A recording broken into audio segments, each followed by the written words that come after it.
As a new bootstrapped startup with no brand awareness and a big product idea, we reached out to leading creators across the UK and asked for help. After hours of research and hundreds of emails, Emma Lightbown responded. Emma Lightbown is the founder of Off the Hanger, a fashion series that digs deep into her guests' wardrobes, discovering all of their favorite fashion pieces and the stories behind them. This is our very first podcast episode, and we're thankful to Emma for taking the time to connect. It's okay. I'm hoping. I was watching your podcast, so I'm hoping you kind of see a little bit of yourself when you first starting off today. No, it's absolutely fine. I always just think, well, it's just a chat, and it's always edited afterwards, so it's fine. Yeah, 100%. Okay, so newbie questions. I've hit record. Do we just let it do its thing, and then I guess we begin our session? Yeah. Yeah. Okay. Cool. Amazing. Cool. Okay. Well, I guess to begin with, thank you so much for making the time. It was amazing to get your reply, and then I guess going through your credentials, we could almost barely believe that you were up for it. So, I mean, a huge thank you from myself, and there's 3 other team members as well. So everyone was actually. This is the first one that we're doing of this series. So yeah, a huge thank you. That's absolutely fine. I don't mind being your guinea pig, Ashley. It's a little like that. Cool. I guess to give you a little bit of context on today, as I'm sure you've already kind of seen, we are a totally fresh startup. We have some ideas on ways we can save people time, and that includes using AI to make kind of social media purchasable, any outfits people see and such. And yeah, this is kind of the beginnings of a series where we're hoping to meet like-minded individuals like yourself to learn about you, what makes you passionate. Yeah, so I guess I begin with the questions. Or amazing. So Emma, please tell us a little about yourself. Like, how did you come to be, a podcaster of Off the Hanger? So I am a wearer of many hats. Podcaster is one. But I am also a fashion stylist and a TV presenter.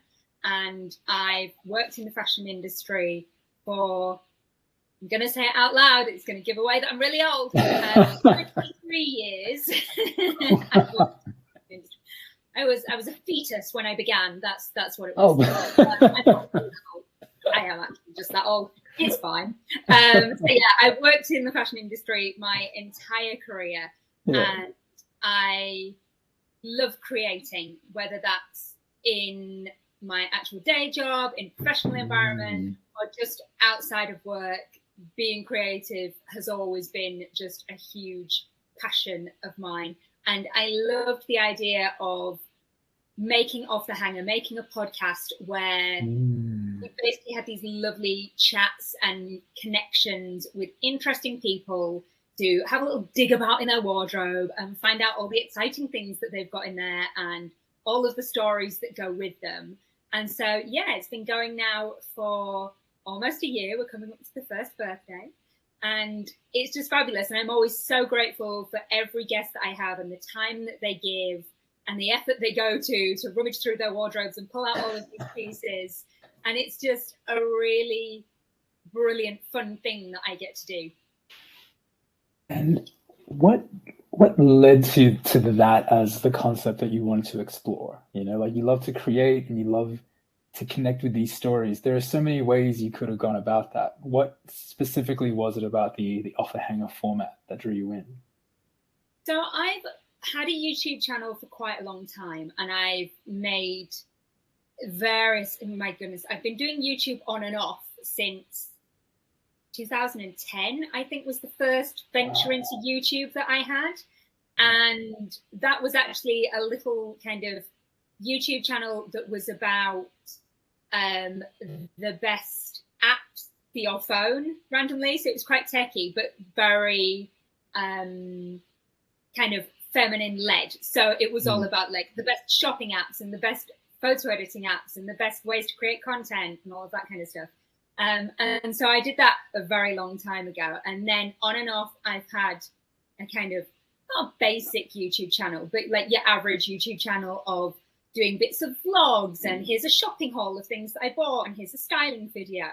And as much as I enjoyed making that content, I realized that actually it was, this is no like slant on anybody who does make that content, but it all felt a little bit kind of superficial and all a little bit like, oh, look at me, look at me, look at me. And I was like, that's not really the vibe that I was going for. I wanted it to be more about, look at the other person, look at what they have and their things and the stories that go with those things. Because I think on a whole, fashion can be looked at as quite a superficial thing. And actually, really, it's not. There's a huge emotional connection that people have with their clothes, and actually, more importantly, how their clothes and their style can make them feel, whether that's making them feel terrible because they're wearing a terrible outfit and they feel uncomfortable in their clothes, or whether it's making them feel absolutely fabulous and full of confidence because they feel great in what they're wearing. And so it was about exploring that idea, but also the idea that it doesn't matter whether you are a kind of celebrity in a very glamorous role in the way that Polly Brindle from Netflix Selling the OC, who was my first guest, she obviously lives this very super glamorous lifestyle, or whether you are somebody who I spoke to yesterday, actually, who's an entrepreneur and a yoga teacher who lives in a van and drives around the United States to different places, living this van life. And so their wardrobes couldn't be more vastly different, but the story and the connection is equally interesting. That's amazing. And how did you first find this connection that you have between what people are wearing and the stories that I guess tie into that? Like, how did you first pick up on that in yourself? So I think it's always been there as part of styling. A big part of what I do in my day job as a fashion stylist is I am telling a story, and telling a story through what the models wear, what the set looks like, what the styling is, what the whole feel of that thing is. Because in each, advertisement that you see or magazine editorial, there's a story and there's a character behind that. And that's what makes it relatable, and that's what gives it connection to its audience. And so I think I've always been very much interested in that kind of storytelling element through my day job of what would this person actually wear, what would they be doing, would that fit in with their lifestyle. I've styled a massive range of characters, from people who are playing a grandma playing with their kids to supermodel walking down a catwalk. It's a real vast spectrum. So I think that's where the storytelling element really comes from. It's that initial idea of who is that person and what are they conveying about themselves in what they wear. And when you have worked with your clients in the past, or when you engage with individuals and you're hearing their stories, are there ever kind of like themes, or I guess, I don't want to say recurring because everyone's different, but are there ever, I guess, any kind of patterns or trends that you notice across your conversations that really resonate with you? I think one of the major themes and kind of trends that I see with people is that they tend to take a while to find themselves. And particularly in our formative years as children and teenagers, we are so driven by our peers that there's very few people who are willing to step outside of the box in that space. And so it takes people to get to their 20s, their 30s, maybe even, later on, before they really embrace the fact that nobody cares what you're wearing. And if they do care what you're wearing, then they've got too much time on their hands, because it's nothing to do with them. And you shouldn't care what other people's opinions are about your clothes, because there's no right or wrong answer. It's all super subjective. I often say, when I've worked with personal styling clients, I think they assume I'm going to come in and go, this is wrong, this is right, this is wrong, this is right. And I'm not like that at all. I'm like, no, it's all about the feel of something. It's driven by how you feel wearing it, how it makes you feel.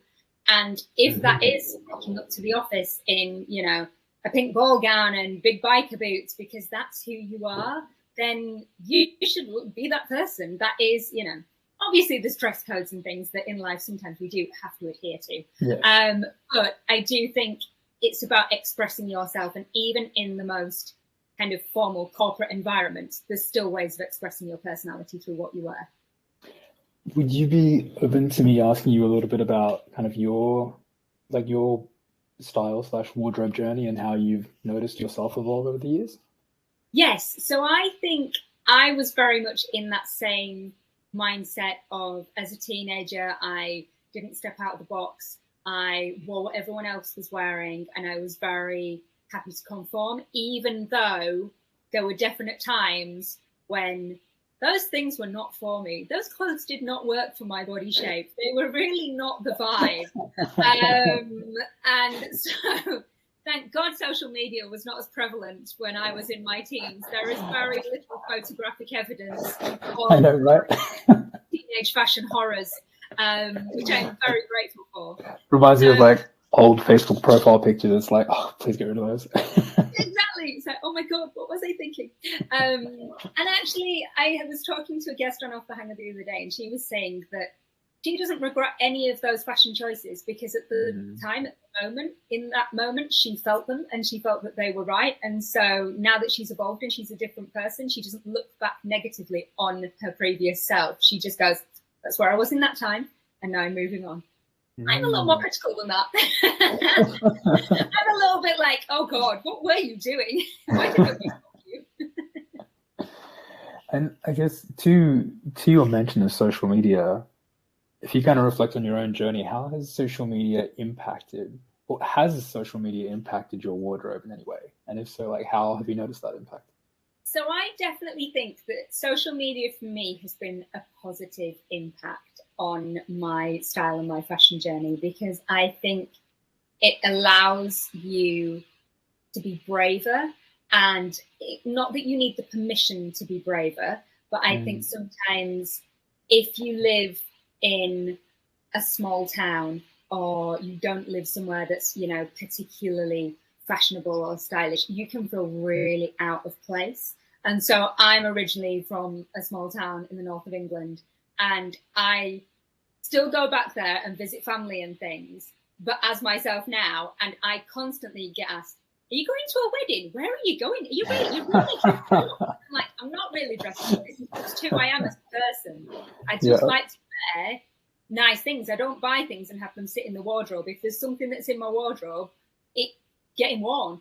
And so I think looking on social media definitely gave me that kind of push into just embracing anything that I wanted to wear, regardless of how daft it was or how ridiculous it was, or whether or not it was kind of suitable for the school run or not. I still turn up to the school run and things, and they go, "Where are you going?" And I'm like, "Home.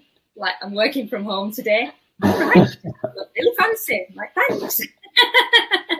It's just who I am. I just like to, you know, put my nice clothes on. Yeah, 100%. Yeah, it's funny you say that. During the pandemic, with a lot of working from home, I found out I couldn't work until I was dressed, like fully dressed. Like there was something about wearing those clothes that meant I could be productive and on. Whereas, like, you know, friends would be in their pajamas, and I'd be like, I don't know how you can do that. I need a suit or something. Not a suit, but you know what I mean.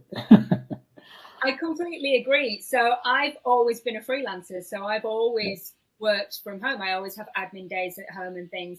And if I stay in, you know, joggers and a t-shirt or my pajamas, I'm not productive. I'm playing the Xbox. I'm faffing about with the dog.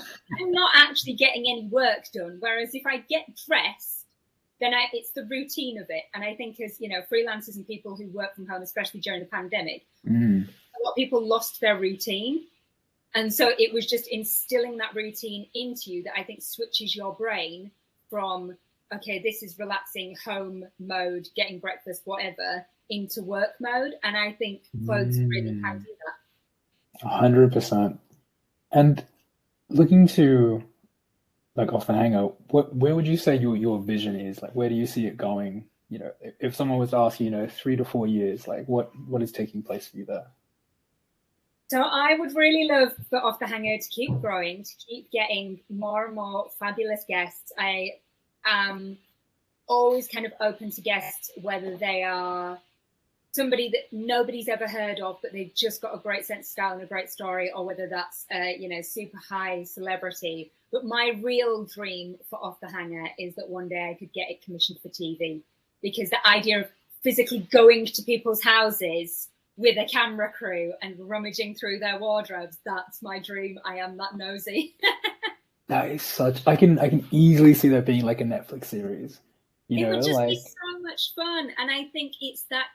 There's that love of celebrity. People, it wouldn't necessarily for me always have to be celebrity driven, but I think for TV, a network would probably want it to be more celebrity driven.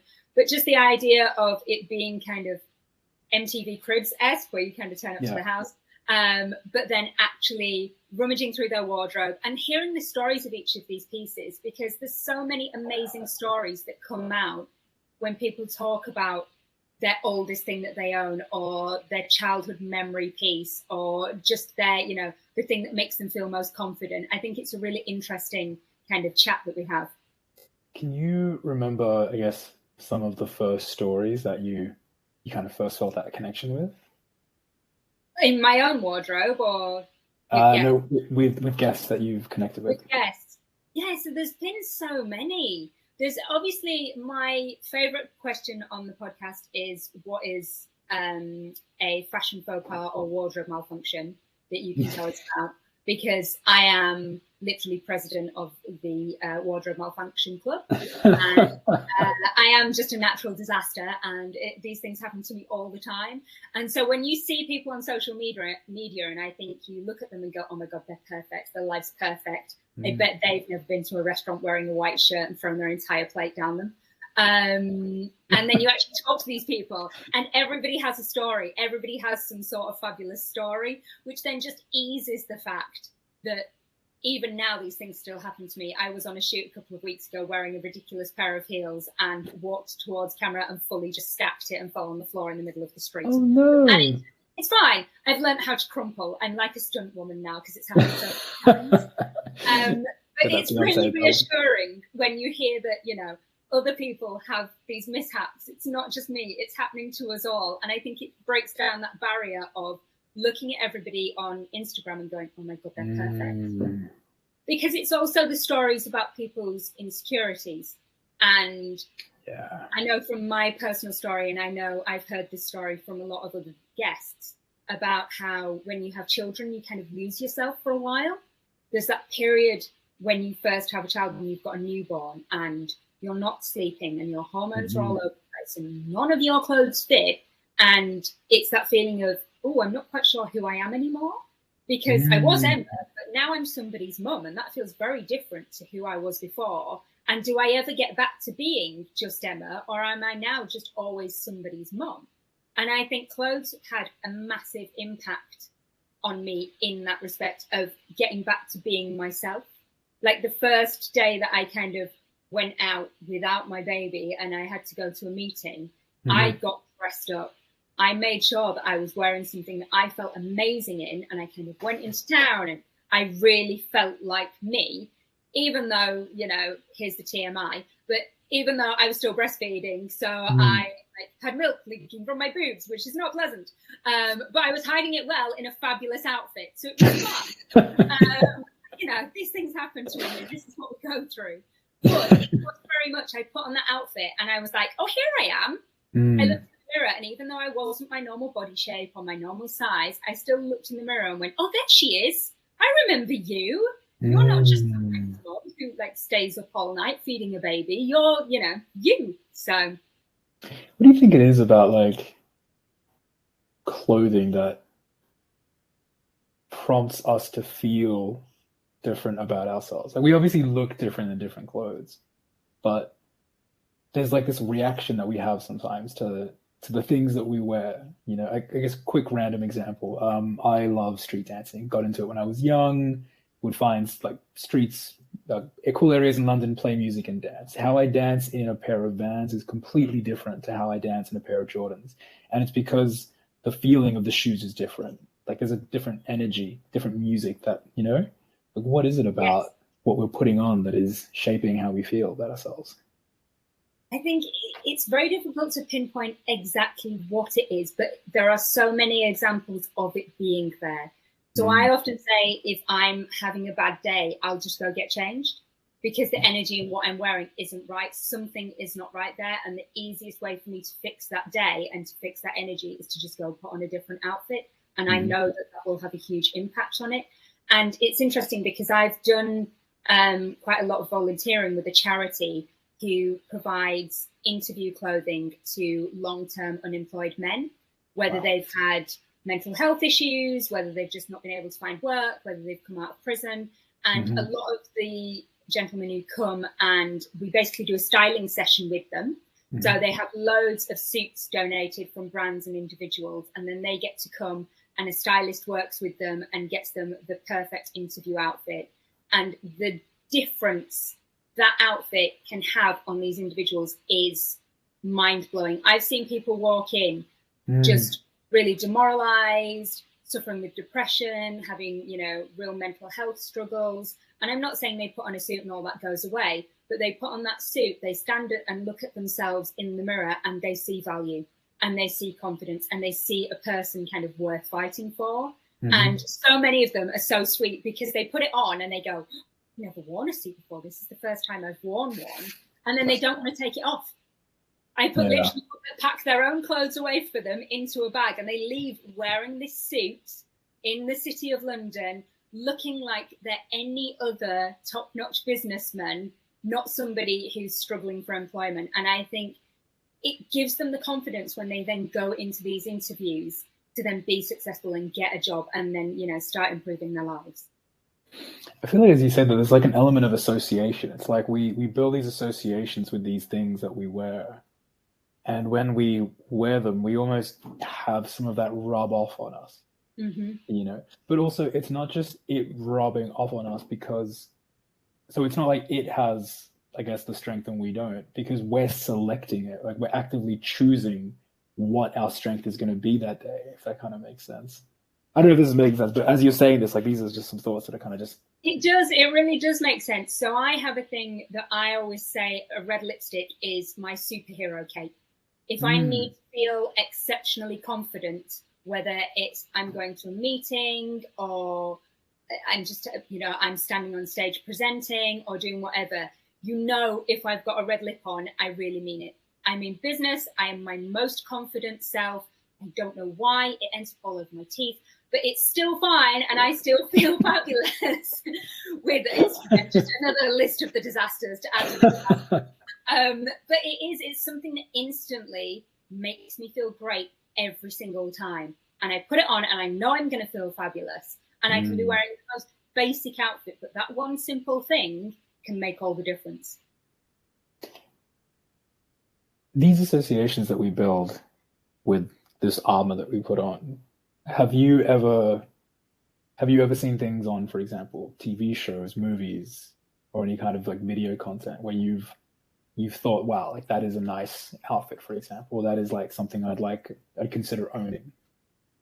Oh my goodness, all the time. My Google search history, it tends to be so much of me taking pictures of the screen and then kind of Google reverse searching, trying to find out where things are from. And I think it is like, there's so much influence out there. And I think there's so many incredible stylists and head of costume who work on TV and films who are just putting the most incredible pieces together that I don't know anyone who doesn't get inspiration from those things. I think it would be so difficult to watch anything and not be really inspired by it. There's so many films and TV shows that I just look at and go, oh my God, I need one of those. I need a version of that. That is just, and then sometimes it's not even that it's a particularly wild or out there thing. It's just the way that it's been styled and the look of it.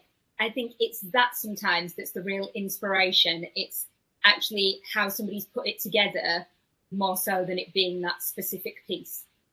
And have you ever, does it also tie into the character? Like, have you ever found yourself being interested in something and it's in some way related to who's wearing it, for example?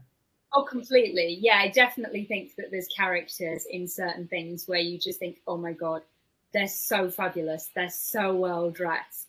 You see, I know so many women love Carrie Bradshaw and her style. Oh, 100%. Yeah. But for me, like, kind of, what's the phrase? Unpopular opinion. I don't relate to Carrie. I just don't. I don't see anything of myself in her. She's not the character that in the show that I would go, oh my God, I'd die for her wardrobe. Her shoe collection, maybe, but not her wardrobe. It's not really my style. But I think there's other things that I watch where I'm just like, oh my God, the styling in that is just incredible. And I don't even think it necessarily needs to be modern day pieces. I think Bridgerton had such a huge impact on fashion trend, on styling when that was first released. Yeah. So you'd quite often just like be wandering down the high street and you'd see somebody dressed in what looked like a Regency dress. And I was like, I am here for this. Just love anybody taking that kind of inspiration and running with it. Are there any characters that come to mind at all that you've kind of bookmarked as characters you like their fashion of? Oh my goodness. So there's a really random film called Simple Favor that has Anna Kendrick and Blake Lively in it. Yeah. And Blake Lively's character in this film is absolute fire. So she just wears the most incredible tailoring throughout this film and hats and everything. And I'm like, none of that fits in with my lifestyle. I don't know where I'm going in any of those pieces, but oh my God, I really want to. Oh, I've seen the trailer for this. Yeah, this is it's kind of like an obscure film. She kind of disappears, and it's and Anna Kendrick's like a food blogger, like kind of it's very random. But the styling in that is so fabulous and so on point that I just love it. And then the other one I love, and again, it's more of a period piece, is The Fabulous Mrs. Maisel. That's a Amazon Prime show. Amazing show. I love so good, but the styling is just the styling's to die for. Every single outfit that she wears in that show, I am like, where could I wear that? That is just so amazing and She's so great. Incredible. It's just beautiful. I love it. Yeah, the styling is so good, and I think I love TV shows and movies, and she does such a good job in that show. I actively wish her a great career. I actually just found out she's about to be the new Lois Lane in the new Superman series. Yes. Yeah. And when I found out, I was like, yes, come on, girl, get it. You root for them, don't you? You root for people 100%. Like that. When it's somebody that you've watched for series and series, and then all of a sudden you hear they're getting a big movie career. You're like, yes, go on. yeah, because she was in, my first memory of her was House of Cards. Yes. She's in House of Cards. I've seen her in a couple of other things, but when I saw that she was like the main cast member, it was great to see just her range, and she owns that show. Yeah, she's amazing. It's amazing. I think it would have been very hard pushed to cast somebody else in that show that would do it as well as she did. No, that's like one of those only one person can play that character. Yeah, and have that kind of impact. I kind of feel the same about Geralt in The Witcher. And I'm a little bit distressed about the replacement of Henry Cavill. I don't think this is going to be the same. I'm really sorry, young Hemsworth brother, but I don't think you can do this. Henry Cavill is like my male celebrity crush. He's your man crush. Oh my God. He's 100%. I'm weird though, because I love him as The Witcher. I don't really find him attractive in other things. As The Witcher, I'm like, what is it with the weird eyes and the strange wig? So strange. Those leather trousers, yes. I'm just grunting. I'm here for this. Okay. It's so funny you say that. I first saw him in. Have you ever seen The Count of Monte Cristo? It's really old. Okay. Yeah. He's in that, but he's like a weedy little kid in that movie. And so then you see him in Superman or Man of Steel, and you're like, what? No way. What happened? Exactly. Okay, cool. And let's see what else we've got. Off the hanger, is it your only project at the moment, or are there other projects that you're also, kind of working on the side? So I obviously have all my styling clients, my fashion styling clients that I work for, doing various shoots and things. I am kind of actively trying to build my presenting career because I came into presenting a little bit later. It was kind of something that I had done on and off with styling. And then when lockdown happened, I kind of assessed and I was like, what makes me happy? What do I really enjoy doing? And where do I want to go? And so very much it was working more in TV. And so I've been presenting at QVC as one of their fashion experts for nearly 18 months, Wow. which is really fun. And I love working there. And again, it's really nice because although you are talking about all the products, it's generally just kind of having a really nice chat with the other presenter. Yeah. So that's really fun. So I do really want to do more TV stuff and more TV presenting. But I think if I can do that via Off the Hanger, then that's the best of both. Because that's kind of, it's my baby and I have creative control and I'm the one who's concepted it and, you know, get to decide how it goes.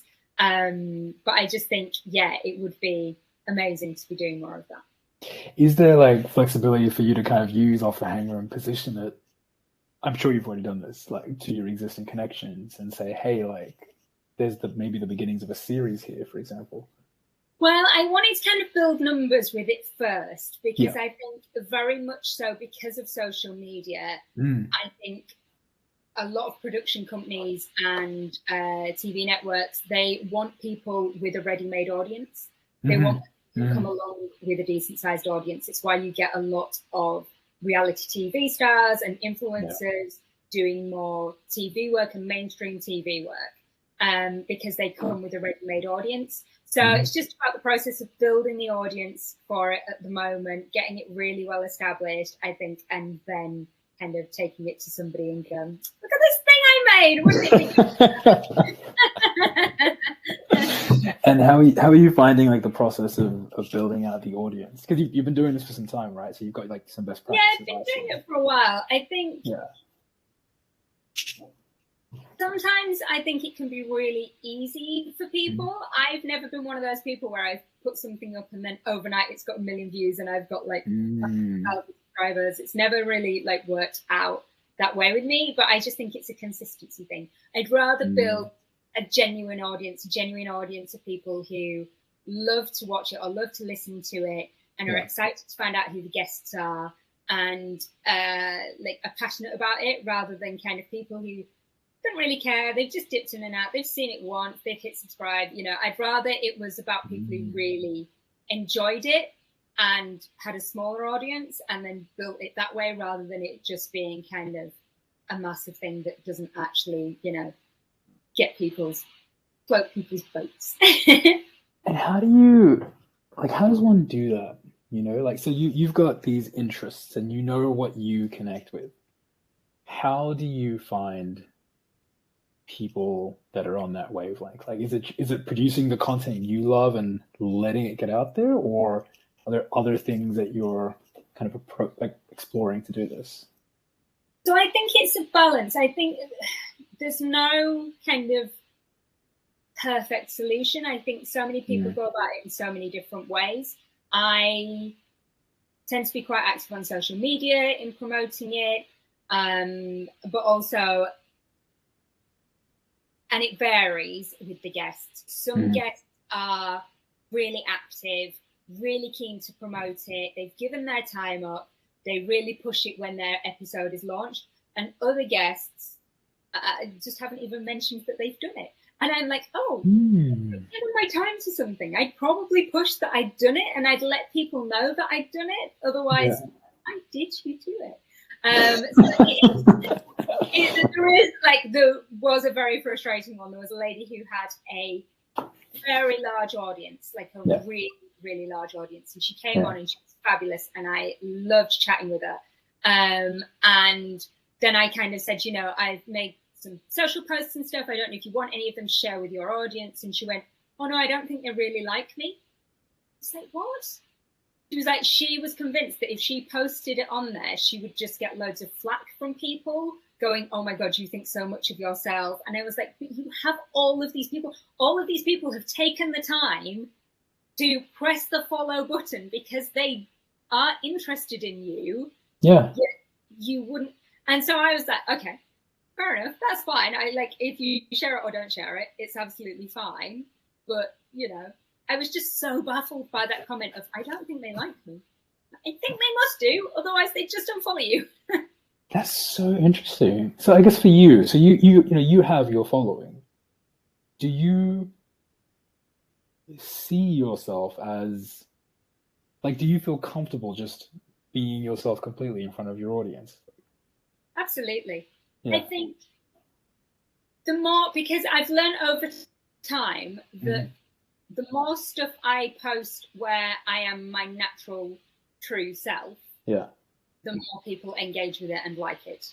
Mm-hmm. Whereas if I put up perfect, polished things, yes, it gets some likes, it gets, you know, some views or whatever, but it doesn't get the engagement as if, for example, I put up a bloopers video of me falling over. Yeah. People enjoy that a lot more than they do the actual still shot of me looking really gorgeous in the outfit. No, they much prefer, oh, look, no, because that's actually you. Yeah. Especially people who've met me, because they, you know, I think social media it's very easy to judge a book by its cover. Yeah. Because I think, you know, people would, if they saw a still shot of me, they'd be like, oh, okay, so, you know, she's fashionable.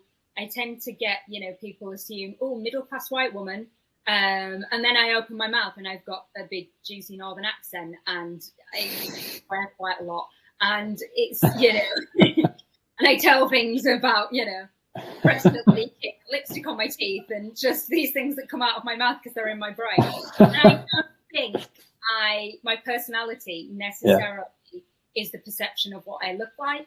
And I think social media can sometimes have that effect. So there's definitely people that I've met on social media that I thought, ooh, I bet they're really stuck up. I bet they're really like, ooh, standoffish. And then I've met them, like shoots or whatever, and they've just been so lovely. They've been the nicest people.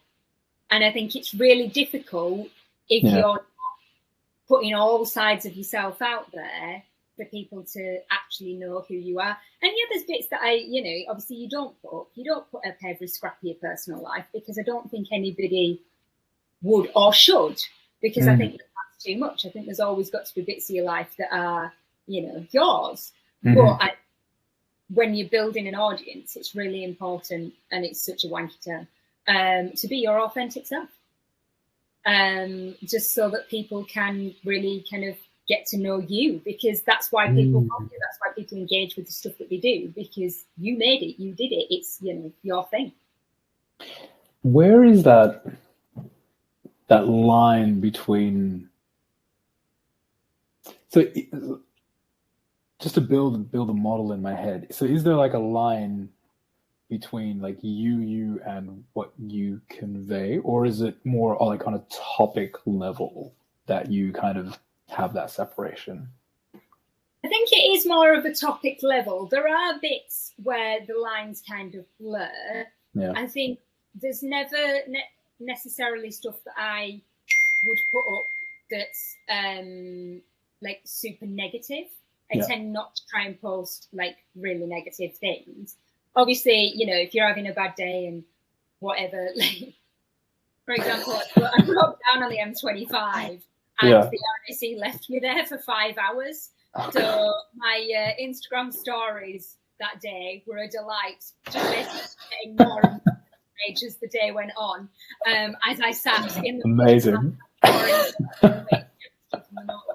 And I think there's stuff like that I put on, but I don't think I'd ever put on or share anything that I felt impacted anyone else. So for my son or my husband or a friend, I'm always really mindful of, just because I want to share doesn't mean that they necessarily want to share.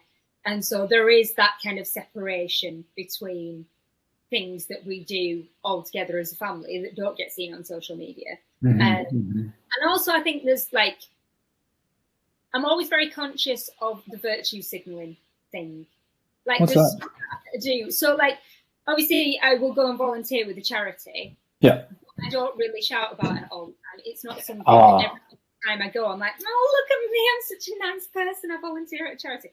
No, I just go in and do it because it's something that I like to do for me and help anybody else. And it's the same, I also find the same with like running. Like, I like to go running, but I don't shout about it every time I go for a run on my Instagram. It's you know, the daily thing of, oh look, I'm out running, because I don't think everybody needs to know that. I don't think that's like great content. I think it's a bit boring content. But also, if you're a person who's not going out running or not going out and not feeling great about the fact that you're not doing that, I think seeing those things on social media can really like rub it in your face. It's where I'm like conscientious about what I post, why I post stuff. So I think sometimes the content that I create can seem a bit like, oh, it's all superficial fashion and it's all very light and airy and fluffy, rather than it being about, you know, politics or like that. But that's my background, that's my passion. So I'm going to post about those things. It doesn't necessarily mean that I don't have opinion on other things. It's just that I know that that's the type of stuff that I like to create. So it's almost like it sounds like you almost have like a blueprint of, you know, what your audience may or may not appreciate. And you're sensitive to that when you're deciding, you know, like, should I post about my run or should I post about, you know, these things that are fashion related that interest me more? Fashion related kind of thing. Yeah. I just think it's nice to kind of share with people, and it's nice, you know, if I'm watching a certain TV show or, you know, I'm shouting at football, there's those kind of things that I will post, and they do see those extra snippets of life. But it's not that I'm necessarily, I feel, spamming everyone with every single moment of everything that I do, because I just think, won't that be boring? I think you'd be really bored if you went out for a run. You'd be like, all right, woman, you're all right. You've been out for a run, get you. Can I confirm that? So do you enjoy running? I have learnt to love running. So you've learnt to love it. Massive. Yeah, I came to run very, very late. I did not start running until I was kind of 39, 40. Yeah. And no, I was 39 when I started running, and I did couched 5K. And nice. I wanted to be able to run the park run, the 5K park run, before my 40th birthday.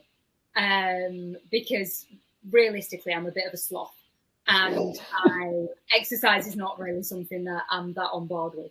I like going and doing stuff. So I like going paddleboarding, and I used to ride horses. So I like going and doing stuff like that. But the idea of going to the gym is like, it's not your game. It's really not my vibe. And so I did catch to 5K, and then I've just kind of continued with it, running. And I think for me, it was the big leap in mental health that I saw, that it makes me go running. I think it's a chemical thing. So I think when I've been for a run and then you get all those endorphins afterwards, and then you're full of energy all day, it's like, oh, that's quite an addictive thing. It's nice to kind of have that feel. But then it's also that commitment to myself. So this year, I committed to doing 100 runs this year. Oh, massive. Good job. And so it was just about doing something that was a commitment to myself, not something that I necessarily shouted about on Instagram. I might shout about it when I get to the end. But it wasn't something of, you know, I'm going to post every single time I go on one of these 100 runs. But I think it's about making commitments to yourself, because if you can prove to yourself that you do the things you say you're going to do, I think you trust yourself. So in my head, I say, right, I am going to be on mainstream TV. That is a goal. That's something I want to do. I want to be a presenter on mainstream TV. Well, if I can do something as simple as committing myself to doing 100 runs and actually fulfilling that and doing it, it's having that trust in what I say I'm going to do, I'm actually going to do. So yeah, I'm at 75. 100%. We're getting there. Massive. Yeah, you've got plenty of time as well. That's awesome. Well done. Still, I kind of timed it well. There was a ropey bit in the middle of summer where I had to run a lot because I'd missed so many with work. There was a lot of running happened then.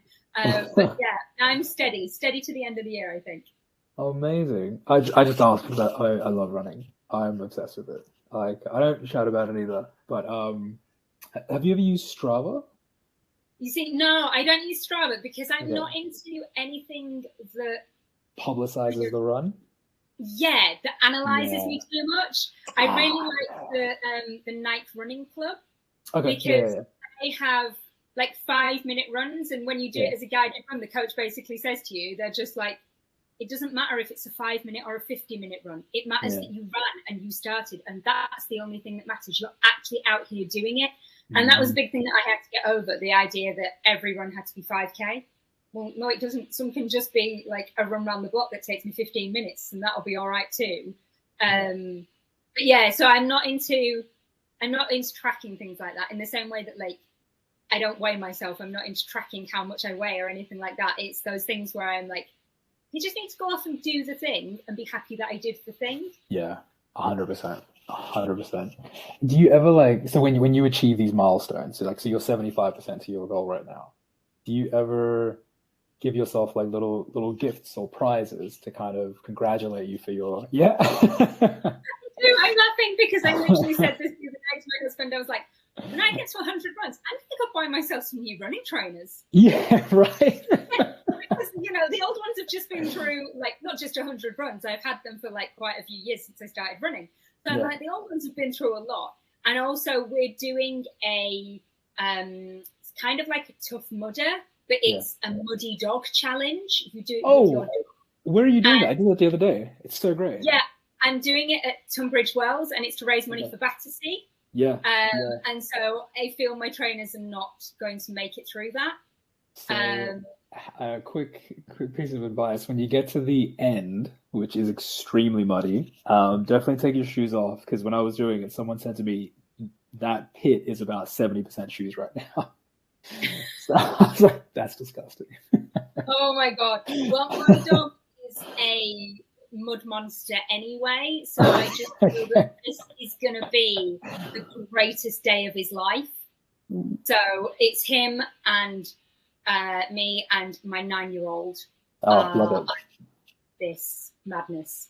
Your 9-year-old's gonna love it. They're basically getting you to live the life of your dog, like in the sense that you're on all fours doing everything with them. It's pretty good.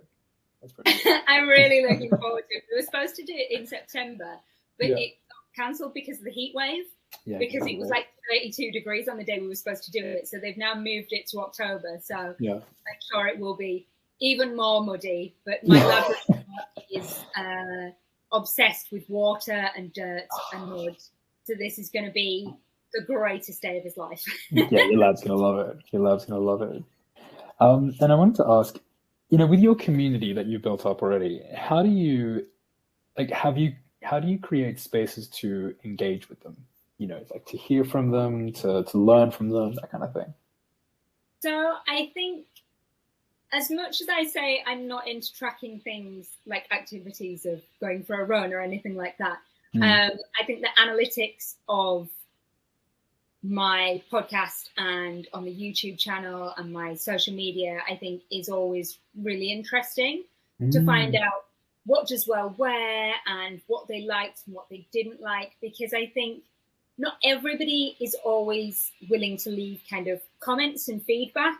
Yeah. I think people sometimes just watch, and then for whatever reason they don't watch, or, you know, I think getting involved in the analytics is always really important, being able to kind of go through those details and figure out what worked, what didn't work, what did they enjoy, what did they not enjoy. And I think there are always really surprising bits of information within there.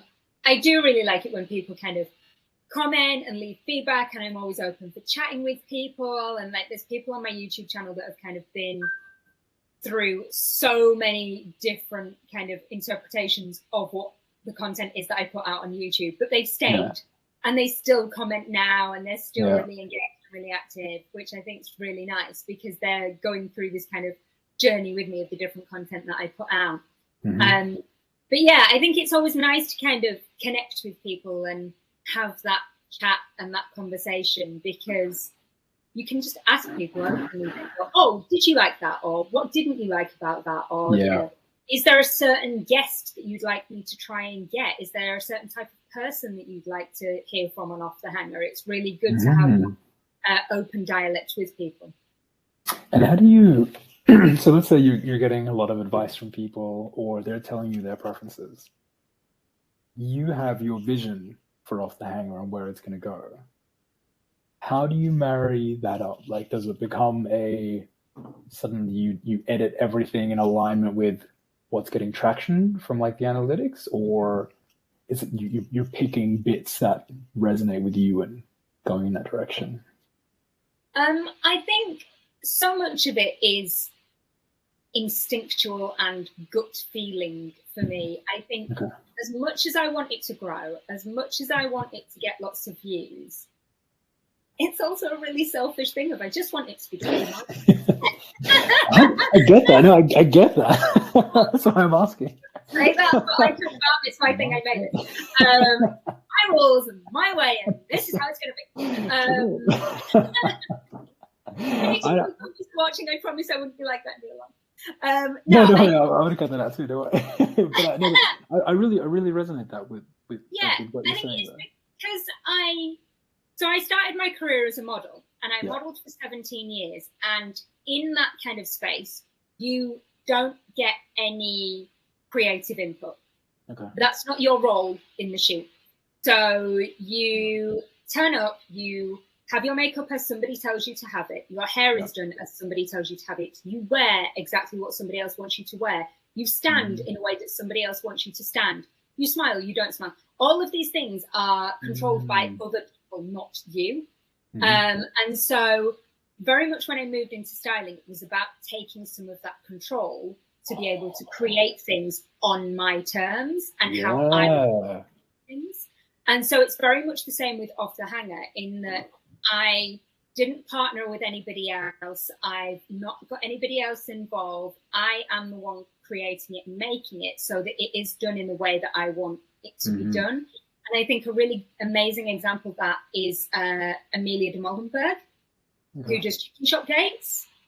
So she started doing that on her own. And obviously she has a team and things now, but she's never been beholden to a time frame. She doesn't necessarily say, right, episodes are going to be 15 minutes, 20 minutes. She's like, if I want to put out a 5-minute episode, it'll be 5 minutes. That's how it will be. And the same for her schedule. She's never gone, right, well, I must post weekly because that's how I grow the audience. No, she's like, I'll post when and how I want to post it because it's my thing and therefore I can do it in this way. And I think that's been a really interesting thing for me that I've done with Off the Hanger that I didn't do previously. Whenever I made content previously for YouTube, whether that was vlogs or styling content or hauls and that type of content, I always stuck to schedule. Without fail, I stuck to schedule. And there were times where it was killing me. Like I was posting 2 videos every single week. And with my existing jobs and working and doing everything else and being a parent and having a family and all the rest of it. And it takes so much time. And so with Off the Hanger, I was like, no, I'm not going to do it that way. I'm going to try and post weekly. And if I post weekly, that's fabulous. Great. Well done me. Pat on the back. But if I don't post that week or the next week, or I take 2 months off for whatever reason, nobody died. Fine. I need to just let it go that not everything can be that perfectly controlled. Sometimes it's okay to do that. And yes, maybe if the audience grows to, God knows, millions or whatever, then I might need to be a bit more consistent with that schedule. But I still look at chicken shop dates and go, yeah, but she's got millions of followers and she doesn't give a crap. She doesn't bother about being consistent in her schedule. She just posts when she's got good content. And I think that's kind of the balance. There's 2 ways of going at it. You can either be super consistent, which I think is quite, not necessarily easy, but easier if you maybe have a 9 to 5 and you have a routine in life. But I'm a freelancer and I've always been a freelancer. And so there is no rhyme or routine in life. So it's, some weeks I'm working every single day here, there and everywhere all over the country. And I might not have a job in. So it's about it being flexible and fitting in so that it never feels like it's a chore. I always want it to feel like it's a passion and something brilliant to do rather than, oh my God, I've got to get this edit done. So I guess to finish up then, I feel like I'm completely connecting with what you're saying because I feel like sometimes you have the energy and you have that spark and it's like right now, like I need to edit right now, because it's hit me. and I definitely don't want to lose that fire. Like, what would you say? Are there like tips, hacks, ideas on things that you found are part of your workflow that make you happy as you're doing this, that keep you happy as you're creating content? So I think it's not, I've realized in the process of kind of doing this for the past year that it's not allowing myself to be on the back foot. So it's about being on the front foot and never being complacent with that. So getting guests is feast or famine for me. I don't know why. It will either be that I am messaging loads of people and I'm getting zero response back, or I'm messaging people and everybody wants to do it all at the same time. And I'm like, oh, okay, great. So I think I've found that my kind of happy place is to always have a couple in the bag. There's always a couple ready to go, and I'm still consistently filming and recording and finding new guests, because I think when I get to the point that I've run out of guests, and if I haven't been emailing and contacting people, I then feel like I'm getting caught short. And even if it is that I choose not to post one week because, you know, like we've been on holiday and I didn't post that week, that's fine. There were episodes ready to go. I just wasn't in a place where I could kind of put them up and do the promotion and get them on socials and everything else. So I just didn't do it. I was like, I'm on holiday. It's more important. So yeah, I think for me, it's having that feeling of never being on the back foot, always being prepared and having stuff there, rather than feeling like, oh my God, I'm recording on Friday and then I need to edit on Saturday so that it can go live on Sunday. But what if it comes in that weekend, and what if I need to work or I need to do something? How am I going to manage all of this? I don't want to be doing that. I want it to just be a bit more chill. Yeah, no, 100%. I think of two things as you say that. I think of one, saving money. Like, you don't do it because, sometimes you do it because you have a goal, but if you can get into the habit of doing it just all the time, you never know when you're going to need it. That's why you save for it. And so, yeah, I feel like I connect with that. And I guess the other is, you sound super disciplined, but it sounds like disciplined doesn't mean like rigid. It almost like having that discipline gives you that flexibility to enjoy everything else that you want to do, you know, so that you can just go with life, if that kind of makes sense. I think it's a lot of that comes from being a freelancer. I think you are so flexible and so kind of responsible for yourself. There's no one above you to make you, you know, do the work, do the thing, be here, be there, that you have to be your own kind of boss, as it were, the one who is responsible for yourself. And so, yes, there are times when I'm like, right, no, I need to sit down, I need to crack on, I need to get all of this stuff done, I need to get these edits done or whatever. And then there's other times when I go, my child's at school, I'm going to go to the cinema. So it's all balanced. Amazing. Well, thus concludes our very first podcast session. Thank you so much for being our very first guest. That's super my cool. goodness, I have loved it. It's been so much fun. Thank you so much for having me. I feel very privileged.